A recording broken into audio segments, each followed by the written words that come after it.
Olá, meu amigo, minha amiga.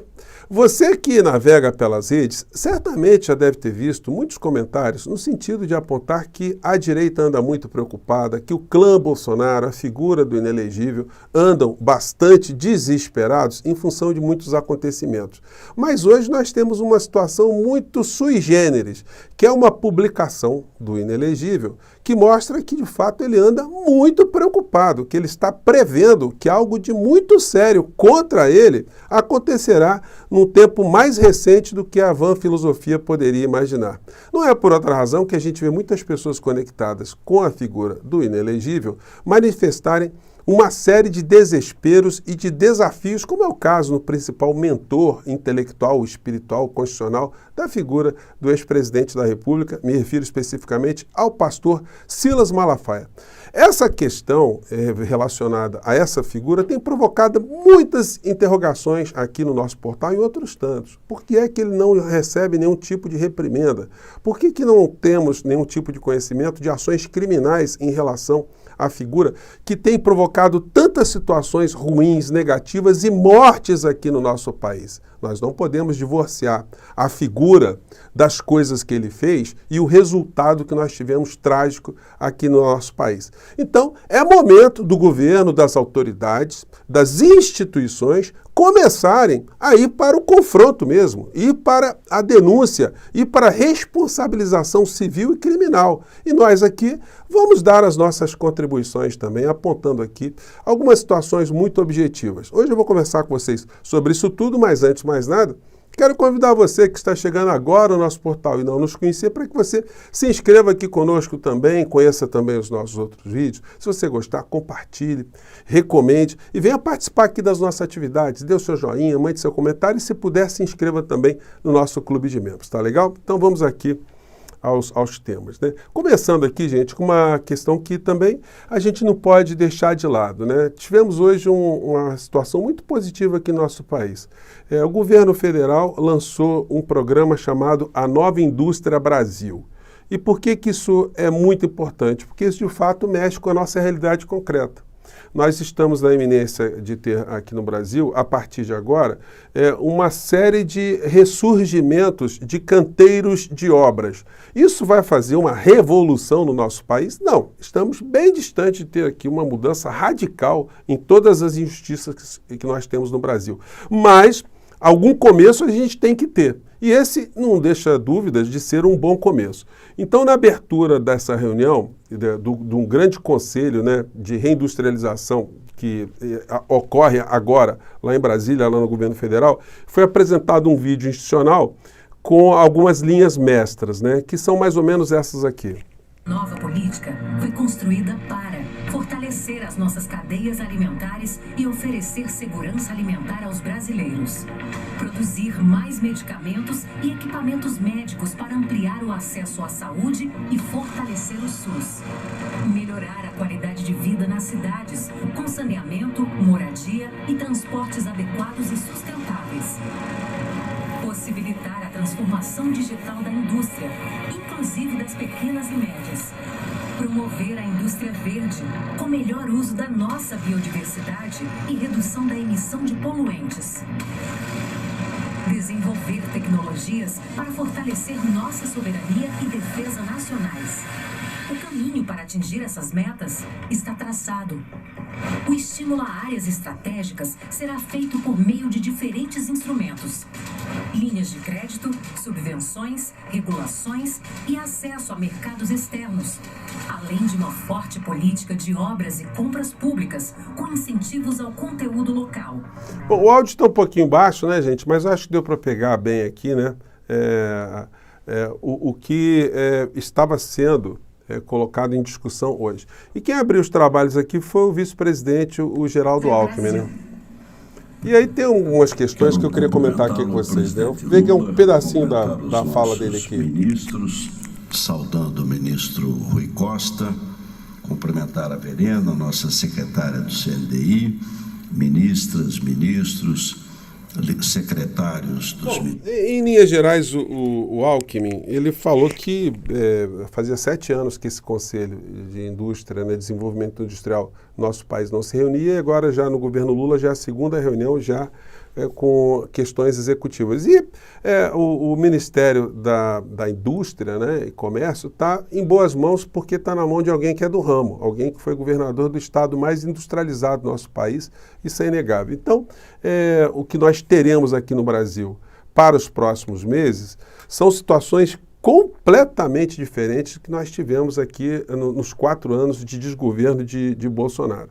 Eu quero chamar a atenção de vocês por uma fala aqui do Aloysio Mercadante. Deixa eu ver se eu coloco aqui no ponto certinho, porque ele toca aqui numa questão que é muito interessante da gente refletir, né? Vamos lá. Isso, tá ótimo. Então, o que é a ideia central que nós estamos trazendo aqui? O Brasil está diante de uma janela histórica de oportunidades. Há um deslocamento das cadeias de valor como semelhante ao que aconteceu depois da Segunda Guerra Mundial, que foi a crise de 2008 e o Covid que desencadearam. E nesse deslocamento, presidente, todos os organismos multilaterais hoje fazem críticas abertas ao chamado consenso de Washington, ao neoliberalismo, à ideia de Estado mínimo, desregulamentação, privatização, mostrando que isso não resolveu, sobretudo, o problema dos países emergentes em desenvolvimento. Não resolveu. Nós éramos o país que mais crescia no mundo durante 40 anos. É só olhar o período desses últimos 40 anos que essas ideias prevaleceram. Nós precisamos fazer um debate franco. Eu quero perguntar a esses que todo dia escrevem dizendo que nós estamos trazendo medidas antigas, me expliquem a China. Me expliquem por que a China é o país que mais cresceu no mundo durante 40 anos e esse ano 5,3%. Me explique a política econômica americana. 1,9 trilhões de dólares. A Mazzucato hoje escreve um artigo, essa grande economista no Brasil, falando que já são 2 trilhões de dólares para a década. Subsídio, incentivo, investimento público, atraindo empresas, inclusive empresas brasileiras que estão indo para lá por esses subsídios, que recebem na frente. Então essa fala do Mercadante desnuda muito, né, esse argumento falacioso, que o Estado tem que ser mínimo, que a gente não tem que deixar o Estado se envolver em determinadas áreas. Ora, Pitombas, o Brasil é um país com déficit social gigantesco e se o Estado não entra numa série de situações, o que a gente mantém em nosso país é exatamente o abismo, né, social que nós temos aqui, né? Então, enfim, esse assunto aí vai gerar muitos debates, muitas discussões, mas nós estamos agora num outro patamar completamente diferente do que o tempo da insanidade no poder aqui no nosso país, né? Nós vamos aqui discutir isso muitas vezes aqui no portal.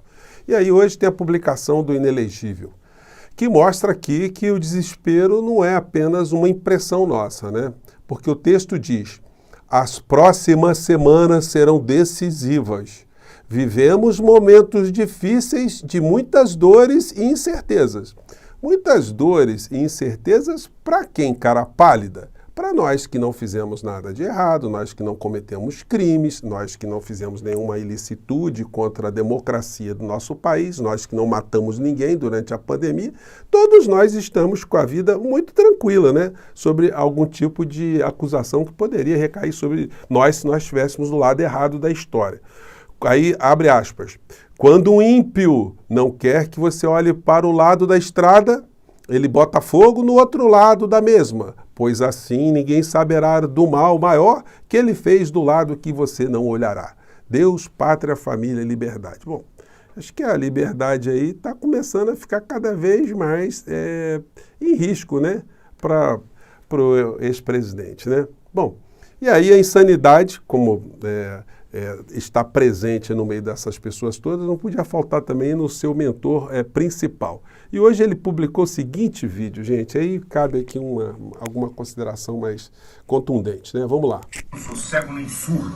Eu quero fazer um desafio à grande imprensa. Rede Globo, O Globo, Globo News, CNN, Veja e Folha de São Paulo. Vai fazer um desafio, hein? A questão é, como é que o senhor ainda está solto, né? É uma pergunta que muita gente faz, né? E que vai merecer mais reflexões, né? Lula negligenciou na compra de vacinas contra a dengue e agora os casos... O Lula negligenciou na compra de vacina? Olha quem está falando.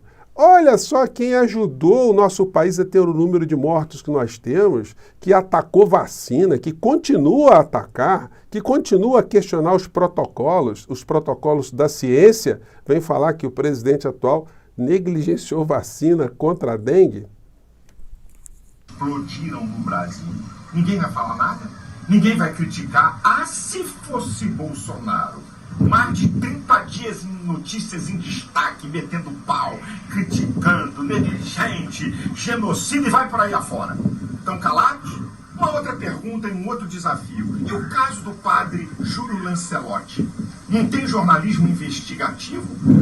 Aí eu acho que é um desafio super interessante mesmo, né?